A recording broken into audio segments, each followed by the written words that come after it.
मैं भारत को भारतीयता की मान्यता के आधार पर फिर से खड़ा करना चाहता हूं, उस काम में लगा।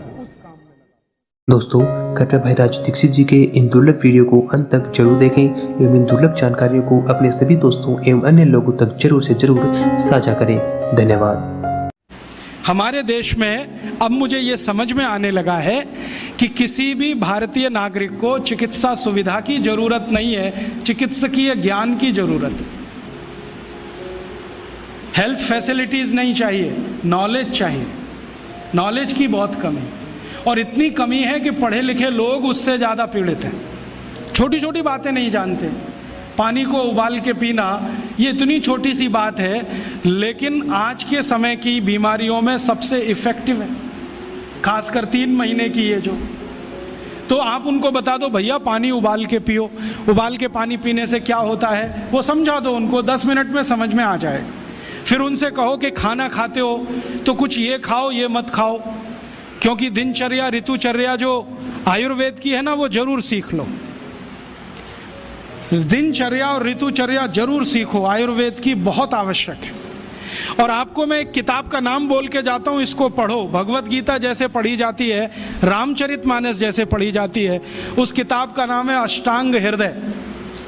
इसका एक दूसरा नाम भी है अष्टांग संग्रह, पुराना नाम अष्टांग हृदय।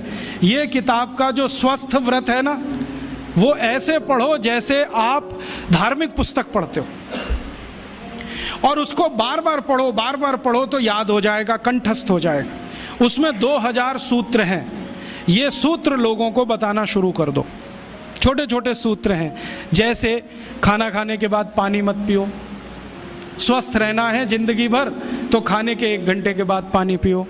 क्यों नहीं पिए वो आप सब जानते हो, सरल भाषा में उनको समझा दो। फिर उनको बोलो पानी पियो तो घूंट भर भर के पियो, सिप करके पियो, ताकि ज़्यादा लार शरीर में जाए, वात पित्त कफ तीनों संतुलित रहे। ठंडा पानी कभी मत पियो। मैंने दुनिया में ठंडे पानी पीने वालों को बहुत देखा है। यूरोप और अमेरिका के लोग चिल्ड वाटर पीते हैं, बर्फ़ का पानी फ्रिज में रख के पीते हैं। परिणाम जानते हैं क्या होता है? सवेरे जब टॉयलेट रूम में जाते हैं तो 1-1 घंटे बाहर ही नहीं आते। उनको पूछो भाई तुम क्या कर रहे थे 1 घंटे वहाँ? तो कहते हैं न्यूज़पेपर पढ़ रहे थे, मैगजीन पढ़ रहे थे। क्यों पढ़ रहे थे? स्टूल पास नहीं होता। क्यों नहीं होता? कॉन्स्टिपेशन है, जोर लगाना पड़ता है फिर भी नहीं होता। गाना भी गाते हैं मेरे सपनों की रानी कभी आएगी, फिर भी नहीं आती। और अंतिम दुष्परिणाम पता है क्या होता है? उनको पेट साफ तो होता नहीं, तो सांस में से भयंकर बदबू आती है। किसी अमेरिकन यूरोपियन के नज़दीक बैठ जाओ, अगर वो लिस्ट्रीन स्प्रे करके नहीं आया तो 1 मिनट नहीं बैठ सकते। हर समय उनको माउथ फ्रेशनर स्प्रे करना पड़ता है, क्योंकि अंतड़ियाँ साफ नहीं है, कब्जियत है, मल भरा हुआ है, उसमें कचरा जमा है। फिर उनके पसीने में से भी बदबू आती है। क्यों? कब्जियत बहुत है। और पसीने की बदबू दूर करने के लिए डिओडोरेंट स्प्रे करते रहते हैं। और आप तो सब जानते हो कि अगर कब्जियत है तो बाल भी कड़क रहते हैं, तो उन कड़क बाल को सॉफ्ट करने के लिए क्या क्या सब करते हैं। शैम्पू लगाते हैं, शैम्पू के बाद पता नहीं क्या क्या लगाते हैं। ये सब वो जो करते हैं ना, उनकी मजबूरी है, स्टेटस सिंबल नहीं है। इसको अपने दिमाग से निकाल दो कि ये कोई स्टेटस सिंबल। तो सरल भाषा में समझाओ, ठंडा पानी पीने से ये होता है, मत पियो, समझ जाएंगे। फिर उनको बोलो सवेरे उठो तो सबसे पहले पानी पियो। फिर उनसे बोलो खाना खाओ तो बैठ के खाओ, कभी भी खाना खाओ तो पूर्व दिशा में मुंह करके खाओ, सो तो पूर्व दिशा में। ये अष्टांग हृदय में इतने अद्भुत छोटे छोटी बातें हैं तो संस्कृत में है, लेकिन अब तो उसका हिंदी भी आने लगा है। तो हिंदी ले लो, हिंदी वर्जन ले लो, इसको पढ़ो, बार बार पढ़ो, और ये जाके गांव में सबको बताओ। फिर उनको कहो देखो ये तो है स्वस्थ रहने के लिए, अब तुम बीमार पड़ो तो बताओ तुम्हारी बीमारी क्या है। ये बीमारी है तो ये दवा है, ये बीमारी है तो ये दवा है। और मेरा आपसे एक निवेदन जरूर है कि अगर आप होम्योपैथी से भी इलाज करो तो उसकी मूल दवा जरूर बता दो। उनको ये ग्रीक और रोमन नाम में मत फंसाओ। आप कहोगे जी मैं तो ऑसिमम दे रहा हूँ, ये उनको कहो ये तो तुलसी का रस है भैया, तुम्हारे घर में फूलों से बनी हुई है, आसानी से मिलती है, जयपुर में मिलती है, दिल्ली में मिलती है। भंडारी वालों को अक्सर ऑर्डर दे के रखो, हमको इतनी भेजो।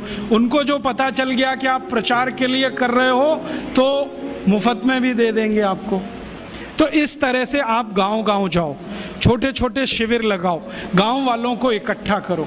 गांव वाले बहुत दुखी हैं, शहर वाले भी दुखी हैं, वैसे तो वो दुखी हैं। इसका यही सबूत है कि रामदेव जी आए जयपुर में सवेरे 4 बजे तो सब लोग पहुंच जाते हैं वहाँ, पैसा भी देते हैं, समय भी देते हैं। और 4 बजे रामदेव जी कहें टांग ऊपर उठा लो तो उठा लेते हैं, कहें सिर नीचे कर दो तो कर लेते हैं, ऐसे कर लो तो कर लेते हैं। क्यों?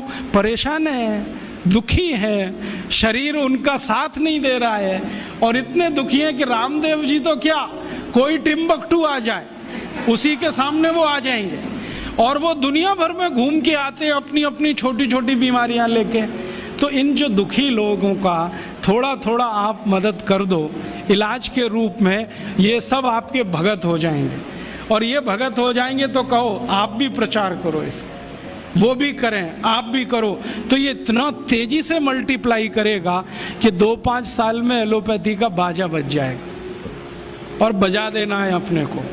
हाँ, ये संकल्प लेके चलो कि इनका बाजा हमको बजाना है। मैं बहुत जल्दी एक टीवी चैनल शुरू करने जा रहा हूँ एलोपैथी का बाजा बजाने के लिए। इनकी सब पोल खोलनी है मुझे। हाँ, इनकी इतनी पोल हैं मेरे पास, कम से कम 1,500 से ज़्यादा डॉक्यूमेंट्स हैं जो एलोपैथी के गंदेपन को सिद्ध करने वाले हैं, इनकी निकृष्टता को सिद्ध करने वाले हैं। ये कितने अनसाइंटिफिक हैं वो बताने वाले हैं, कितने डॉगमेटिक हैं वो बताने वाले हैं। मेरे पास ऐसे बहुत इंटरव्यूज़ हैं बड़े बड़े डॉक्टरों के, वो कहते हैं कि हम कोई डायग्नोसिस नहीं करते, तीर मारते, लग गया तो ठीक, नहीं तो तुक्का। और वो कहते हैं हम तो एक ही सिद्धांत पे काम करते हैं, trial and error, trial and error, देते जाओ गलतियां करते जाओ, देते जाओ गलती, भले मर जाए पेशेंट उसमें। हमारे पास तो कम से कम ये नहीं है ट्रायल एंड एरर वाला। हम तो जानते हैं कि तुलसी है तो उसके ये गुण हैं तो ये रिजल्ट आना ही चाहिए, मेथी है तो उसके ये गुण हैं तो ये रिजल्ट आना ही चाहिए। हमको सब मालूम है, फिक्स है, यहाँ वेरिएशन नहीं है। मेथी के जो रिजल्ट चरक ऋषि को मिले वो आज भी मिलते हैं। इसमें इतना सातत्य है, वेरिएशन कहीं भी नहीं है। तो जो विज्ञान में सातत्य होता है, सत्य ज्ञान वही होता है। तो हमारे पास जो सत्य ज्ञान है इसको लेकर आगे बढ़ें। दोस्तों, यदि आपको भाई श्री राजू दीक्षित जी द्वारा बताई गई ये जानकारी अच्छी लगी हो तो कृपया करके अन्य देशवासियों तक यह वीडियो जरूर पहुंचाएं। और यदि आप ऐसी जानकारियां रोजाना पाना चाहते हैं तो कृपया करके आयुर्वेदिक उपचार को सब्सक्राइब कर घंटे का निशान जरूर दबाएं। धन्यवाद।